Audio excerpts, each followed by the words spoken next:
আসসালামু আলাইকুম।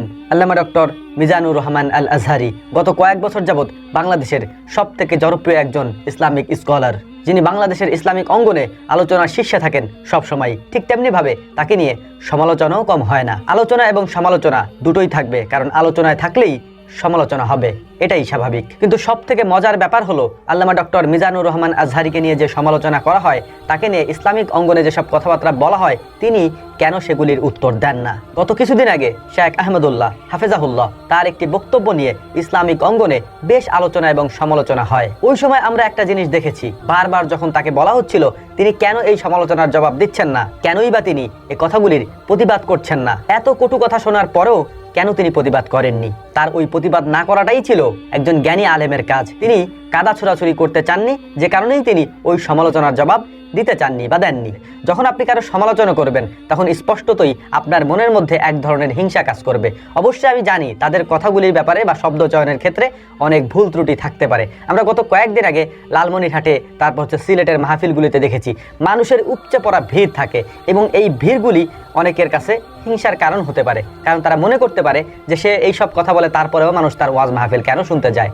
একটা বিষয় আপনাদেরকে বলি, সেটা হচ্ছে সবার শব্দচয়ন, সবার কথাবার্তার ধরন এক না।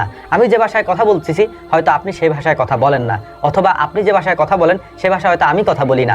সবার শব্দচয়ন, সবার ভাষাশৈলতা সব একরকম হয় না ভাই। সব থেকে বড় ব্যাপারটি কি জানেন? আমরা যাদেরকে নিয়ে সমালোচনা করছি যে তারা এই কথা বলেছে, সেই কথা বলেছে, যে কারণে আমরা তাদের সমালোচনা করছি, প্রতিবাদ করছি, তারা যে কথাটা বলে সেটা ইসলামেরই কথা, বা তারা ইসলামেরই ধারক বাহক, বা তারা ইসলামকেই প্রচার করছে। তাহলে আপনার মনের মধ্যে কি কখনো প্রশ্ন জাগে না যে এই সাধারণ কথাটা তারা কেন বলবেন? তারা কেন রাসূল সাল্লাল্লাহু আলাইহি ওয়াসাল্লামের শানে বেয়াদবি করবেন? তারাও তো জানে রাসূল সাল্লাল্লাহু আলাইহি ওয়াসাল্লামের সুপারিশ ব্যতীত তারা জান্নাতের সুঘ্রাণটাও পাবে না। তাহলে একজন আলেম হয়ে কেন তিনি রাসূল সাল্লাল্লাহু আলাইহি ওয়াসাল্লামের শানে বেয়াদবি করবেন? এটা তো স্বাভাবিক একটা ব্যাপার, এটা আমরাও বুঝি। এই বুঝি বলেই এসব বিষয় নিয়ে ভিডিও আমরা তৈরি করি না। আমি গত কয়েক বছর এখানে কাজ করে যতটুকু বুঝতে পেরেছি, আপনি যতক্ষণ পর্যন্ত মানুষের সমালোচনা করবেন ততক্ষণ পর্যন্ত আপনার নিজের মধ্যে এক ধরনের হিংসা কাজ করবে, আর ওই হিংসার মাধ্যমেই আপনি কখনোই সামনে আগাতে পারবেন না।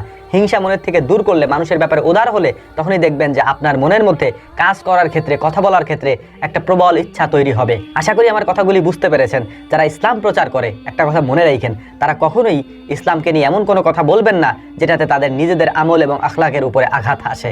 আশা করি বুঝতে পেরেছেন। আল্লাহ রাব্বুল আলামিন এই বিষয়গুলি আমাদেরকে বোঝার তৌফিক দান করুন। আর অবশ্যই যারা ইলমি জগতে কথা বলেন, তাদেরকে এই বিষয়গুলি নিয়ে একটু ভাবা চিন্তা দরকার, যাতে করে তাদের শব্দচয়নে কারো মনে আঘাত না লাগে। আশা করি আল্লাহ রাব্বুল আলামিন এগুলি আমাদেরকে বোঝার তৌফিক দান করবেন। ওমা তৌফিকি ইল্লা বিল্লাহ। নাসরুম মিনাল্লাহি ফাতহুন কারীব ওয়া আখিরু দাওয়ানা আলহামদুলিল্লাহি রাব্বিল আলামিন। আসসালামু আলাইকুম ওয়া রাহমাতুল্লাহি তাআলা ওয়া বারাকাতুহু।